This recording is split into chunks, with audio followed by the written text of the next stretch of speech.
बने रहिए BA news live के साथ। खबर हमारी, फैसला आपका।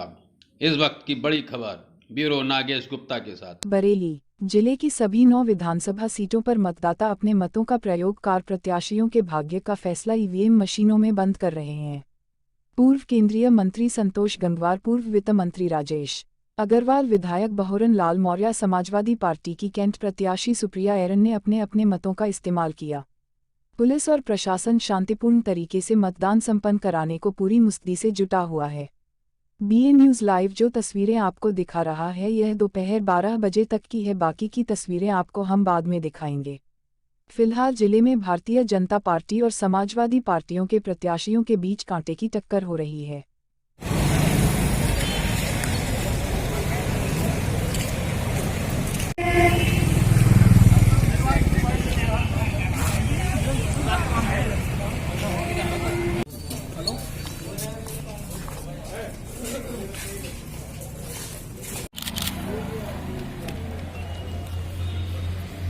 अरे यार लो कर लेंगे, बैठ एक मिनट फोटो हो जाना, एक मिनट अभी आईडी लगा रहे हैं यार।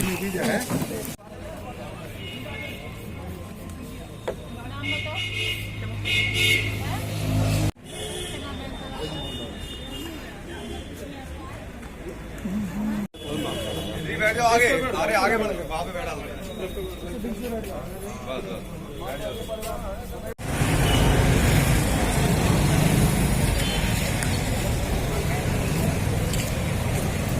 जी ना, अंदर से मतलब नहीं है हमें, तो खाली लाइन से मतलब बाहर बस।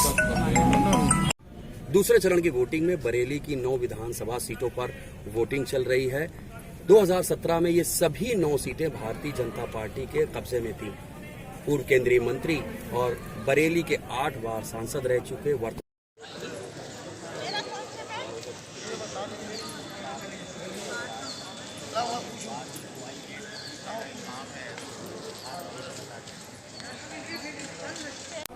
बाहर का अंदर का नहीं करेंगे, भीड़ का है।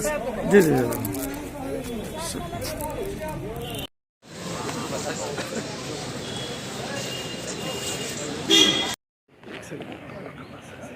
सामने खड़े जाता है ये खींच ले लेना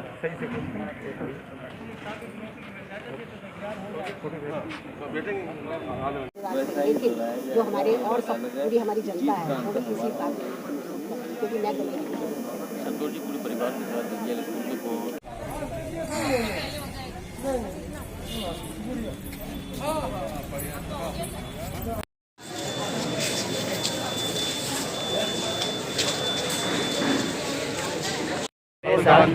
आज से बरेली कैमरामैन अभिषेक के साथ तंजीम हैदर, बरेली आज का मेरे साथ हैं बरेली के जिलाधिकारी आइए और सब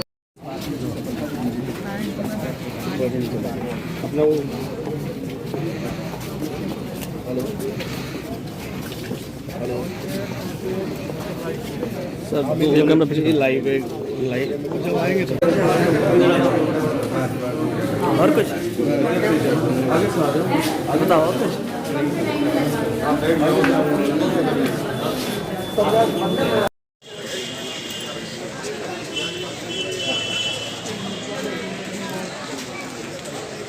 हम अपना बाहर आएँ और लोग अपना वोट डालें। और आप देखिए हमारे आदर्श बूथ बने हुए हैं।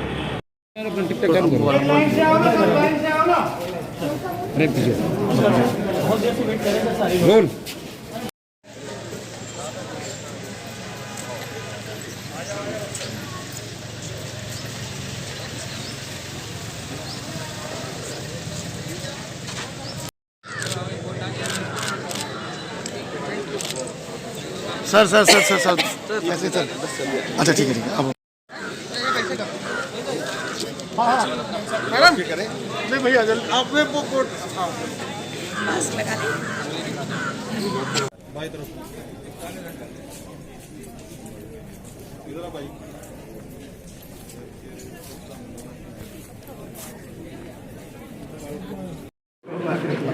सर थोड़ा सामने देखिए हमारे साथ आज आपने वोट नहीं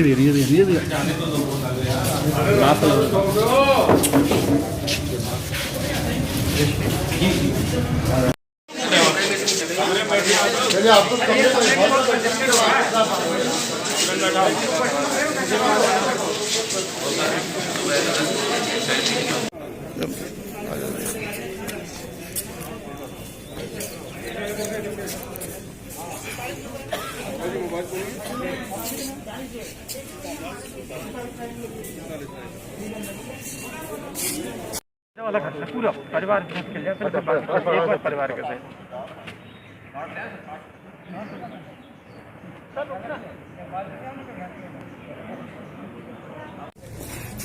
आप अंदर दाहिनी तरफ, आप अंदर दाहिनी तरफ दिखाओ आंटी आप।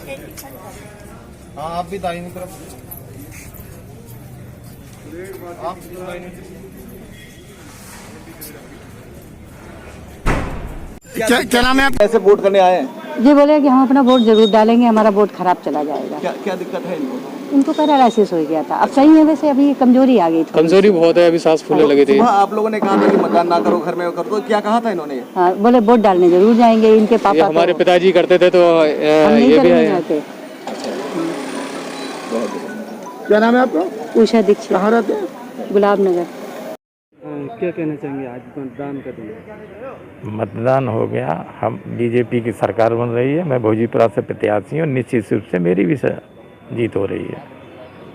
क्या कहना चाहेंगे बरेली वासियों से? अरे बरेली वासियों में जिस तरह से विकास के काम हुए, इससे अधिक और विकास बरेली के काम होंगे सरकार बनने के पश्चात। ठीक है। जनपद बरेली में 9 विधानसभाएं हैं, जिसमें 1955 मतदान केंद्र हैं और 3804 मतदेय स्थल हैं। हमारे यहाँ मतदान सुचारू रूप से प्रारंभ हो गया और कहीं कोई समस्या नहीं है। हमारे जितने भी सेक्टर पुलिस अधिकारी हैं, हमारे जो क्षेत्राधिकारी हैं, पुलिस अधीक्षक हैं, सारे अपने क्षेत्र में भ्रमणशील हैं और कहीं कोई समस्या नहीं है, व्यवधान नहीं है। सर, कहीं पर जानकारी मिल रही है, कहीं पर ईवीएम मशीनें खराब हो रही हैं, कहीं पर काफ़ी विधानसभा क्षेत्रों में ऐसा बात सामने आ रही है। जिला निर्वाचन अधिकारी से हमारी वार्ता हुई है, उनके द्वारा बताया गया कि सब जगह व्यवस्थाएं सुचारू रूप से चल रही हैं। सर नमस्ते। सर आज वोटिंग चल रही है और शहर में किस तरह की व्यवस्था की गई है और कुछ जगह शिकायत मिल रही है मशीनें खराब हो रही हैं? जितने भी हमारे पोलिंग सेंटर हैं, उस पोलिंग सेंटर पे जितने भी पोलिंग बूथ बनाए गए हैं, सभी बूथ पे इलेक्शन कमीशन ऑफ इंडिया का जो मानक है, उस मानक के अनुसार से सीपीएमएफ की डिप्लॉयमेंट कर दी गई है। सीपीएमएफ के डिप्लॉयमेंट के अतिरिक्त जो हमारे सिविल पुलिस हैं, होमगार्ड के जो जवान हैं, उनकी भी तैनाती कर दी गई है। उसके क्या नाम है आप? कैसे वोट करने आए हैं? ये बोले कि हम अपना वोट जरूर डालेंगे, हमारा वोट खराब चला जाएगा। क्या दिक्कत है इनको?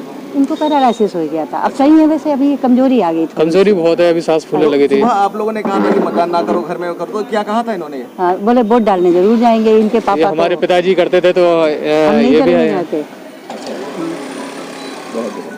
क्या नाम है आपका? उषा दीक्षित। कहाँ रहते हैं? गुलाब नगर।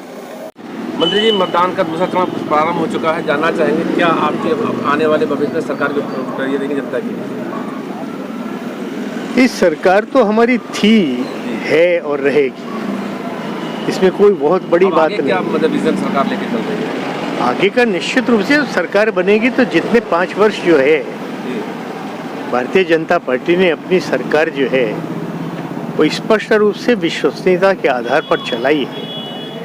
सारे जनता को साथ लेकर उनका विश्वास अर्जित करते हुए और इस सिद्धांत के साथ चलाया कि सबका साथ और सबका विकास हमने किया है, उसी को और आगे बढ़ाएंगे, ऐसा विश्वास।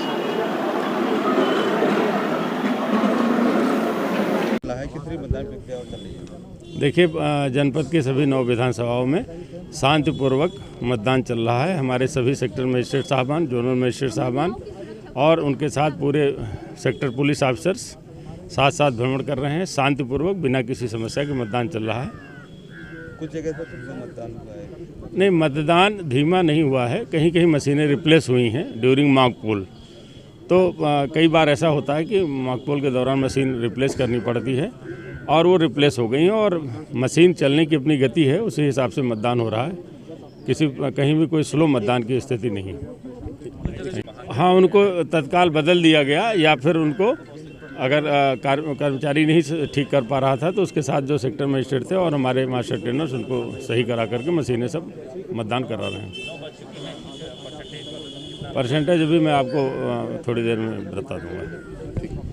किया जा रहा है, मास्क को पूरी तरीके से किया गया है। पूरे शहर में या तो कह लीजिए पूरे जनपद में, बरेली जनपद में जिला मजिस्ट्रेट, जिला निर्वाचन अधिकारी महोदय के द्वारा पूरी जो है ब्रीफिंग करके, मीटिंग करके सारी जो है सभी पोलिंग पर्सनल को और पुलिस फोर्स को और CPMF को सबको जो है ब्रीफ करके सबको जो है सेंसिटाइज कर दिया गया है। प्रत्येक बूथ पर, प्रत्येक सेंटर पर, मतदान केंद्र पर CPMF लगी हुई है, अर्धसैनिक बल है और हर जगह व्यवस्था की गई है। जो है दिव्यांग मतदाताओं के लिए भी रैंप जो है हर जगह ऑलरेडी बना हुआ है और व्हील चेयर की व्यवस्था की गई है। कहीं से कोई समस्या दिव्यांग मतदाताओं को वोट देने में नहीं आने पाएगी, ऐसा जो है जिला मजिस्ट्रेट द्वारा जो है जिला मजिस्ट्रेट महोदय द्वारा व्यवस्था करा दी गई है। कोविड-19 को देखते हुए प्रत्येक सेंटर पर और प्रत्येक जितने भी सेंटर हैं कोविड हेल्प डेस्क लगा हुआ है एंट्री पॉइंट पर और वहाँ पे थर्मल स्कैनर इत्यादि है जो है और आपका सैनिटाइजर भी है, सब कुछ है और ग्लव्स पहन करके मतदाता जाएगा, EVM का बटन जो भी दबाएगा अपने मनपसंद के अनुसार उम्मीदवारों को और उसके बाद जो है ग्लव्स को डिस्पोज कर देगा, जो है वो फिर वापस कलेक्ट करा लिया जाएगा। जितना भी सूचना आई थी जो है सभी केंद्रों पर मैंने अधिकांश पर मैं और SP सिटी खुद भ्रमण कर लिए हैं और उसको ठीक ठाक करा दिया गया है और हम लोगों के कहीं पर हम लोगों के जाने के पूर्व ही जो है सेक्टर मजिस्ट्रेट द्वारा और ESI इसके EVM के इंजीनियर्स द्वारा सभी मशीन को ठीक करा दी गई है और जहां जरूरत पड़ी है वहां रिप्लेस भी करा दी गई है। अब हर जगह मतदान सुचारू से चल रहा है। ये सारी सीटें क्या क्या मेन मुद्दे रहेंगे इसमें? विकास और भ्रष्टाचार और बेरोजगारी। ये भाजपा जो वादे करती है जो अलग 5 साल में पूरे क्यों नहीं कर पाई ना? 5 साल सरकार थी उनकी, पूरे करती। इतनी फुल मेजॉरिटी कोई दिखाने वाला नहीं था। केंद्र में आपकी सरकार, प्रदेश में आपकी सरकार, तो काम करते ना। आज भी काम के नाम पे वोट नहीं मांग रहे हैं। देखिए आप, क्या होता तो उसके नाम पे मांगते ना। ये एक मेन मुद्दा है यहाँ की बेरोजगारी का। यहाँ के जो छोटे रोजगार करने वाले हैं, जो माजा कारीगर हैं या जरी कारीगर हैं, इसके लिए सपा सरकार क्या काम करेगी? अब वो तो आगे जब जीत जाए, पब्लिक भरोसा जताएगी तो जरूर काम करेंगे। हम इन्हीं मुद्दों पे चुनाव लड़ रहे हैं और जरूर करेंगे। महिलाओं की क्या योजना है? महिलाएं बहुत कुछ है। उनको पहली बार एक महिला विधायक मिलेगा। उनकी जो भी है उनको पता है कि सुप्रिया आर्यन है, तो सब ठीक है। फिर वो आएंगी मेरे पास, उनको पता है एक्सेसिबिलिटी रहेगी, जब भी चाहे मिल सकते हैं। उनके मुद्दे सब क्या सबको मालूम है, तो हम उनके लिए काम करेंगे। ये अभी हमने मतदान किया है और वास्तव में लोकतंत्री व्यवस्था में मतदान एक आवश्यक हिस्सा है। सभी को मतदान में भाग लेना चाहिए, वंचित नहीं रहना चाहिए और लोकतंत्री व्यवस्था को मजबूत कराने के लिए एक आवश्यक हिस्सा है। समाजवादी पार्टी कह रही है कि हमारी बरेली से जो 9 विधानसभा सीटें निकल के आ रही है, इस पर क्या कहेंगे? हम उस पर कोई टिप्पणी नहीं करेंगे। पिछली बार भी समाजवादी पार्टी थी, पर अब इस बार हमारे पक्ष में माहौल और ज़्यादा अच्छा है। लोग फिर से योगी जी की सरकार को देखना चाहते हैं उत्तर प्रदेश में, इसलिए हमारा मानना है कि फिर से सारी सीटें जीतेंगे और बहुमत का अंतर और बढ़ जाएगा। तो कह रहा है कि हिंदुत्व को लेकर हिंदुत्व का नारा लगा के जो गुमराह कर रही है पब्लिक के लिए, इस तरह का नहीं, तो विकास मुख्य मुद्दा है और लोगों का मानना है कि जिस ढंग से अमन चैन उत्तर प्रदेश में रहा है, ये केवल योगी जी के कारण ही संभव हो पाया है। इसको अच्छी दिशा मिलेगा। यही सारे मुद्दे हैं कि एक स्थायित्व रहे उत्तर प्रदेश में, सही ढंग से उत्तर प्रदेश की सरकार चले और काम करे। मुझे मानना है कि उत्तर प्रदेश के मुद्दा इस पर भरोसा और विश्वास करना है।